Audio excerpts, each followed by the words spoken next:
Jihadhari sana na kitu kinaitwa mwanadamu.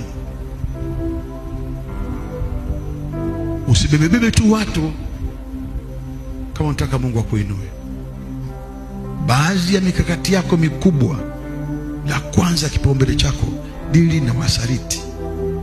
Kwa mtu yoyote ambaye anakuwa karibu na wewe, hakikisha hana chembe chembe ndani za usaliti. Anaweza hata akakupa wazo zuri, lakini kwa nia mbaya, hali anajua baadaye litakuumiza. Malengo yake yeye ni kuvuruga. Roho chafu ya Yuda Iskarioti. Msaliti anakula na wewe, analala na wewe, anafanya kazi na wewe kwa 99.9, lakini ndani ya moyo wake anakuotea. Sio tu wasaliti wanaumiza hisia na moyo, lakini wanahujumu nguvu zako, wanafanya uishi maisha ya hofu.